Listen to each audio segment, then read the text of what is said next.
Hey survivors, it's Angie Atkinson, and today at queenbeing.com we're going to talk about what makes an empath so attractive to a narcissist and vice versa. Alright, so let's get started. My name is Angie Atkinson, and this channel is all about teaching you what I know to be true. You really can create the life you want. But first, do you have your coffee? Today's coffee cup is Elvis, and it comes from my son. He actually gave it to me as a souvenir from his trip that he took last week, or well, this week. He just came home last night. And I don't know if you guys remember, I had to drive all night to get him there because we missed the bus. It's a whole long story. But anyway, let's get started. Yeah, I was trying to think of a name for the cup. I was thinking like Hunka Hunka Burning Cup, or like Cup Me Tender, or like something like that. Tell me a name for the cup in the comments below. I'll give the winner a free copy of my latest ebook. So why do empaths and narcissists tend to feel an almost magnetic pull from one to the other? They are obviously very different types of people, complete polar opposites in most cases. And we have a lot of theories, but at the heart of it, I think what it comes down to is that where the narcissist is lacking, we have strength, and where they sometimes have strength, we empaths sometimes lack it. So let's talk about it. So the first thing I think that is important to remember here is that while we as empaths are often targets for narcissists, it doesn't mean that we're powerless.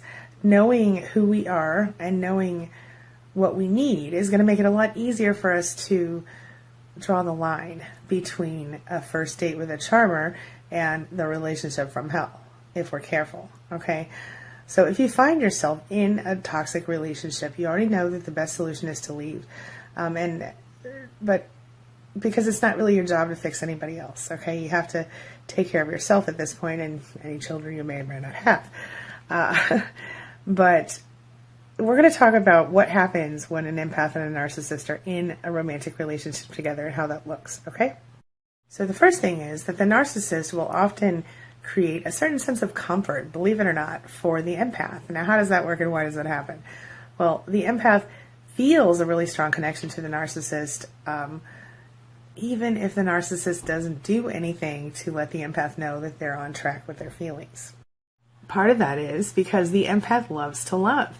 You know, that's who we are. We love to love people. We like to make people feel better, feel whole.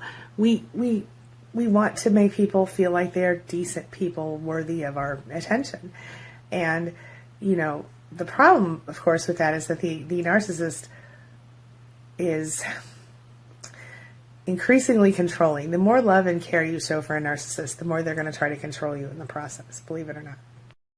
So the narcissist will make the empath feel like everything is going great because the narcissist is constantly looking for validation from the empath, and the empath, of course, is happy to give it.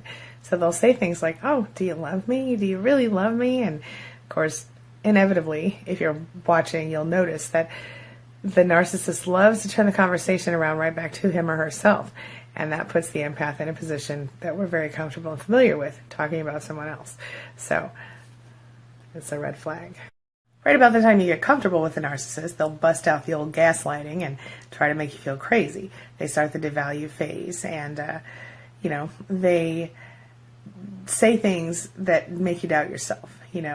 Like literally in some cases, you can say, the narcissist could say to you something like, I don't know, you have a big giant nose and I hate it. And you can just literally repeat back to them, you just told me that I have a big giant nose and you hate it? And they will be like, no, I didn't. I never said that. That's just not what I said. And this is just one tiny example, of course. But sometimes they'll just tell you that you're crazy, or you're imagining stuff, or, you're just jealous, or, you're so insecure, or whatever. Anything to take the heat off of themselves, you feel me? So that brings me to my next point. It actually leads to the empath feeling like they need to rely on the narcissist for everything. The narcissist makes us feel so incapable or incompetent that we actually start to think we can't survive without the narcissist, and that's when we're in danger. Of course, this leads to, empaths experiencing a lot of depression, anxiety, frustration, overwhelm.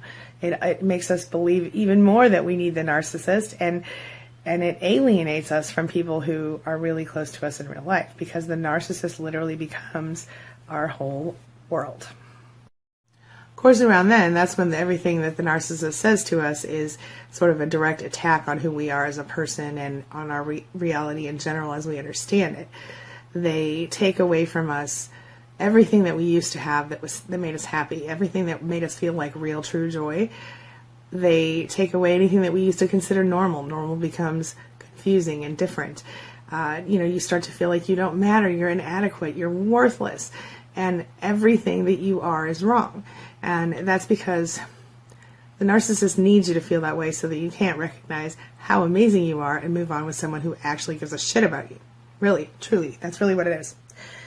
Everything they do will be an attempt to attack you. At some stage, you will reach a point at which you will be like, oh my God, I can't handle it anymore. And that's when your true self kind of goes into hiding a little bit. You become someone else, someone who's reactive, someone who just tries to keep the narcissist happy. And your friends and your family will be like, what the hell's wrong with you? You're different. You've changed. And especially if you haven't grown up with a narcissist. But even if you have, if you're in a romantic relationship with one, it will become increasingly obvious that you're not in control of your own self. And if the conflict comes up in the relationship between you and the narcissist, you will begin to, in some cases, take on certain traits of your partner without even realizing it. And, as you start to recognize that your own emotional needs are not being met in the relationship, you may throw your hands up and say, you know what, I deserve to be happy too. You have to meet my needs too. And then the narcissist, of course, tells you you're being selfish. How dare you? How dare you have, needs? How dare you say I'm not perfect in every way? Of course, in both cases, when the relationship ends, which inevitably it will probably end, you will continue to suffer. The narcissist will continue to suffer. The narcissist, believe it or not, in some cases, the suffering doesn't last. Let me just say that for the narcissist. They inevitably just replace you with another body and start the process again. But they might still think they're miserable for a while anyway. You will continue as an empath to experience abuse through the narcissist. Even if they have already moved on, you will still be stalked, or you may be hoovered in some way where they try to suck you back into the relationship. They may want to stay friends with you because of they need to keep their circle of supply full.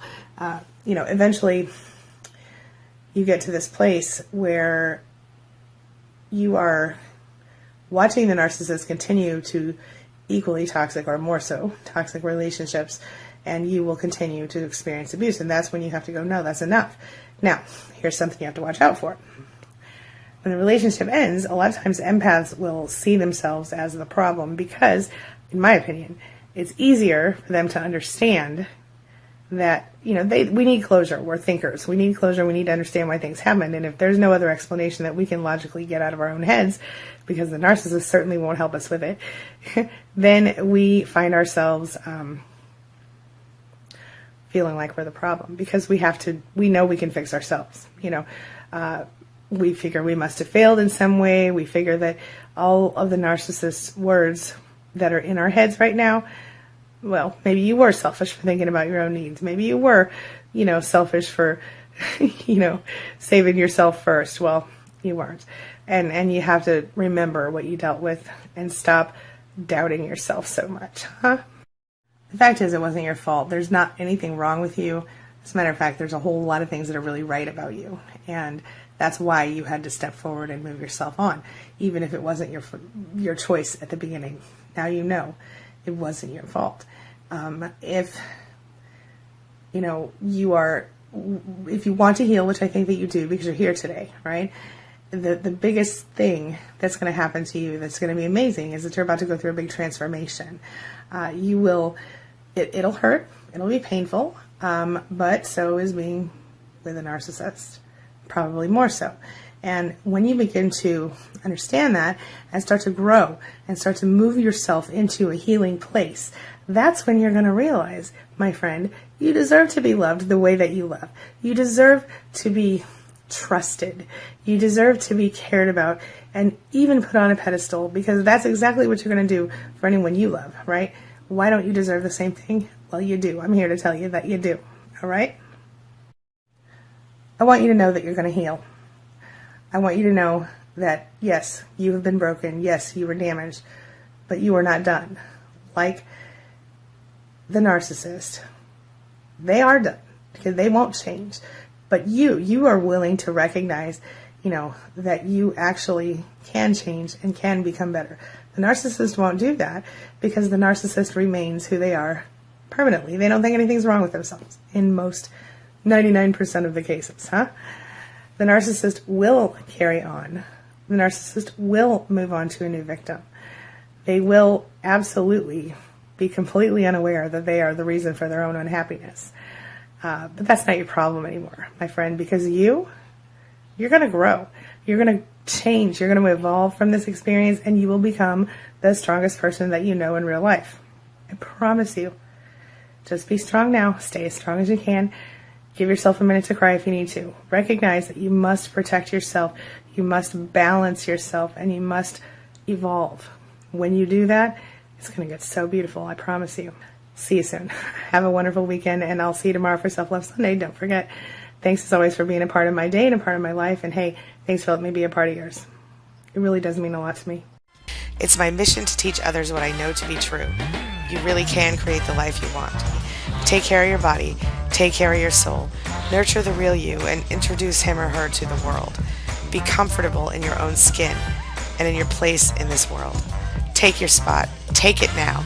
And the universe will take its cue from you. You feel me?